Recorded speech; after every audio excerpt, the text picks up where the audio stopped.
Good afternoon, everybody. This is Dr. Pranati Reddy. I'm resident doctor neurology, Apollo Hospital, and this is Dr. Sudhir Kumar, consultant neurologist from Apollo Hospital. So today we're going to discuss about BP and stroke.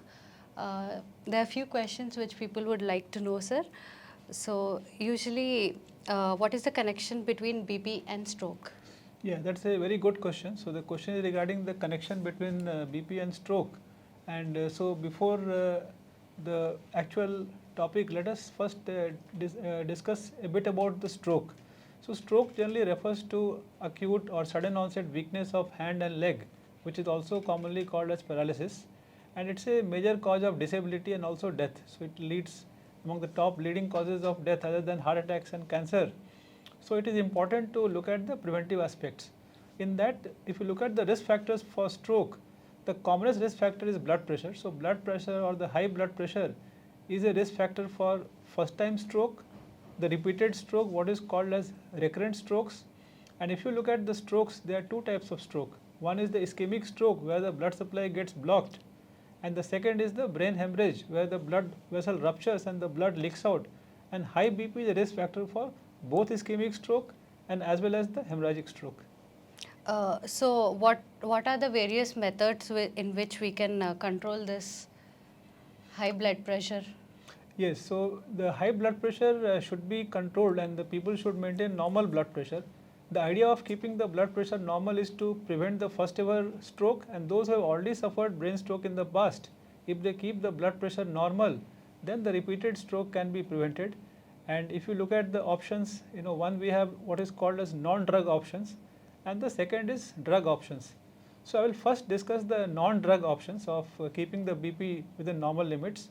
In that, number one is of course good sleep. So it has been found that people who sleep less, that is less than 6 hours, they have a higher risk of getting high blood pressure. So one should aim for 7 to 9 hours of night sleep every night.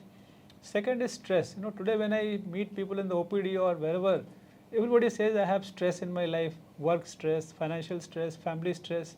Any stress, as we know, can increase the blood pressure. So we have to try and minimize the risk, the stress risk. And if we cannot minimize, at least we should work towards it. And then thirdly, it is exercise. So people who are sedentary, they have a high risk of getting high blood pressure. So 30 to 40 minutes of brisk walk is the simplest which most people can do at least 5 days a week, and that will also help in reducing blood pressure. Those who are overweight or obese, they should aim to reduce the body weight, and that will also reduce the blood pressure. And then there are some dietary approaches also. So in the diet, if you look at people should consume lesser salt, especially the processed food or the packaged foods, they have high amount of salt, and then adding extra salt to the food. So these habits are not good, should be minimized. And then those who smoke or those who drink alcohol, they should try to quit it. So these are some of the non-drug methods to reduce the blood pressure. Sir, what is the ideal BP to be maintained to prevent strokes? That's a very good question, because unless we know what is normal, how can we aim for it? So the normal blood pressure, we all know it's told as 120 by 80. And if you look at the stroke risk, 130 by 80 is the limit. So systolic blood pressure should be 130 or less, and diastolic blood pressure should be 80 or less. So that is the normal blood pressure we are talking about in order to reduce the risk of stroke in future. What are the other methods, sir, without medicines to keep the BP in check? Yes, so I have already discussed many options which included adequate sleep, reducing the stress, Lifestyle reducing changes. the body weight or body mass index, and then we discussed about the role of diet. In the diet, I would like to also highlight there are two specific diets which are mentioned. One is Mediterranean diet, and this dietary approaches to reduce the risk of hypertension. DASH diet. DASH diet, yeah, Yes. you're right. So in that, the main idea is to increase the amount of whole fruits, whole vegetables, whole cereals, Fiber. whole grains, so that they have more fibers, and then avoid too much of fat, high fat content, or packaged foods, or what is called ultra processed packaged foods. So they are the ones which can increase the blood pressure. And then more of fish, that is also included, dry fruits, poultry. And if you are using dairy, then low fat dairy is preferred. So that this is the best diet to have to reduce the blood pressure. So everybody with hypertension is at a high risk of stroke. So are they supposed to have a low salt diet or completely stop salt? Yes, that's a very important question because we see many people, they are so scared of having salt that they stop putting salt in any form of their diet, and that leads to what is called as hyponatremia. And we see so many Yes, sir. patients who come to emergency and OPD with low sodium. So people with high blood pressure, they should not make the salt consumption zero. They have to take the normal salt in the diet. It is only a small group of people, about say 10%, who are called as salt sensitive. So when they take salt, the BP rises too much. So that 10% should restrict the salt too much. Other 90% should aim for having normal salt. We are just talking that extra salt should be avoided. Like we have this habit, if you're having peanut, put some salt, having guava, again add salt. So that habit of adding extra salt to the food should be avoided. And also the packaged foods which have high amount of salt, that should be avoided by most people with high blood pressure. What are the risks, sir, with zero salt diet? Yes, so zero salt diet, as we discussed, it can lead to low sodium, what is called hyponatremia. And people low sodium, they will feel very weak. Sometimes if the sodium levels are low, we have seen people go into disorientation, confusion. They can have fits, they can go into unconscious stage and require ICU care. So it can have very severe and serious consequences also. And moreover, people with high blood pressure, they also use a drug called diuretics. The mechanism of action of these drugs is that it also leads to loss of sodium in the urine. So this compounds the risk of hyponatremia. So zero salt diet is not advisable for most people with high blood pressure. So is there a high BP is associated with the recurrence of any stroke? Yeah, so high BP definitely is a risk factor for repeated strokes also. So high BP is a risk factor for first ever stroke. It is also a risk factor for the second, third and the repeated strokes. So high BP is a risk factor for all the strokes. So they should always aim for maintaining the BP normal 130/80. So if high BP is a risk factor, as we already know, does low BP also a risk factor for stroke? Yes, I think you have asked another important question. And low BP also is a risk factor. So what has been shown is that people who have blood pressure of say 110/70 or lower, many times people say that, doctor, I feel dizzy because my BP is low. So earlier people thought that low BP can cause only dizziness and weakness, but nothing else. But few recent research has shown that low BP can also increase the risk of stroke. And as we can understand, if BP is low, the heart won't be able to pump enough blood to the brain, and that will lead to brain ischemia, that is the blood supply to brain will reduce, and that can also increase the risk of stroke. So in the BP it is something called as U-shaped. So very low BP also will increase the risk of stroke, and very high BP also will increase the risk of stroke.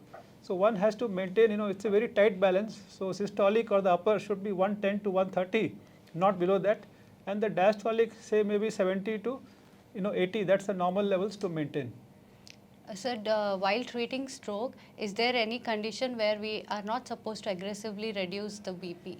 Yes, so that is also like, if you look at the first 24 hours, when the patients come in with the strokes, then almost 1/3 of them or little higher of them may be having high blood pressure. So it's our tendency to, just immediately lower the blood pressure. But those who have ischemic stroke, where the blood supply has already been reduced to the brain, so there if we rapidly lower the blood pressure, it can be detrimental because the brain will not be able to get enough blood. So in that situation, in the first 24 hours after the ischemic stroke, we should be little liberal, don't reduce too much. After 24 hours, we can aim to reduce to 140, and by the time we discharge, we can aim for 130/80. And but if a patient has brain hemorrhage, in brain hemorrhage we are little more strict, and we can bring down the blood pressure to at least 140 on the day 1 itself. But ischemic stroke, where the blood supply is less, we should not be so aggressive in lowering. Also, people who have high blood pressure and have other complications like heart failure or say myocardial Arrhythmias. infarction or dissection of aorta, so there we can again aggressively lower the blood pressure. Sir, what are the symptoms we have to look for stroke with hypotension? Yes, so symptoms basically, there will be mild dizziness or disorientation, confusion, sometimes imbalance. So these are the various symptoms. And then if you look at the classical signs of stroke, it is known by the letters alphabets FAST, where the face goes to one side, and then F stands for face, and the A is for the arms. When the people raise the arms in front, so one side arm will start drooping, and the S stands for the speech, where the speech is unclear, slurred, or they may not be able to understand somebody else's speech, And T is time. So rush to the hospital immediately because the treatments of stroke are time bound. And one more important question, sir. Everybody keeps asking, when is it the ideal time to take the BP medication? Yes. Morning or evening? Yeah. So that's a very good question because we've had conflicting research coming. So sometime back, one research came showing that BP tablets should be taken in the evening. Evenings. And why evening? Because they said most of the strokes and heart attacks occur in the early mornings. So if somebody takes the BP tablet in the morning, obviously by before the next dose the tablets are not acting. So they told like that. But one new research has come recently where they showed that there is no difference between morning and evening. What is important is that one should choose the convenient time so that they don't forget. Now, if somebody has to leave for office early morning and then come back in the evening, they may miss taking the BP tablets. So somebody like that can take in the evening. But most people who leave for work, say 8:30, 9 in the morning, they can take their BP tablets in the morning also. So any one time, but be regular, because when the patients come to us with high blood pressure, most often we find that they have not taken the tablets. You'll remember. So many Yes, patients, sir. they stop taking medicines for several days and then the BP rises. So the compliance is the main issue. It doesn't matter when they take. So take it at any time, but be consistent and compliant. Sir, any take-home message for the viewers? Yes, so I think the take-home message, number one is that prevention is better than cure, and when it comes to preventing stroke, take control, take charge of your blood pressure, and I would say about half the things are in your hands.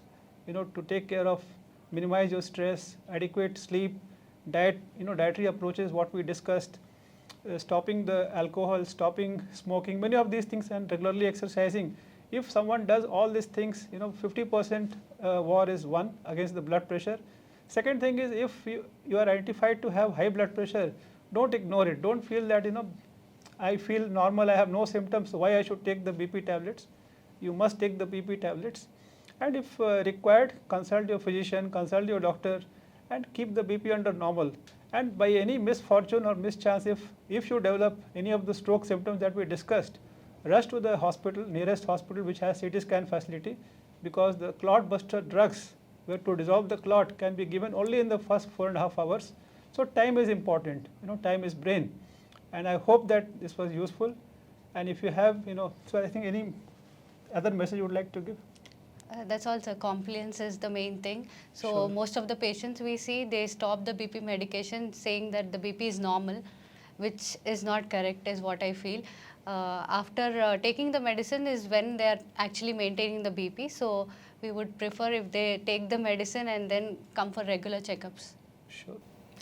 For any further queries, you can book an appointment with Dr. Sudhir Kumar, consultant neurologist, Apollo Hospital. The link is there in the comment section. Yeah, thank you. Thank you.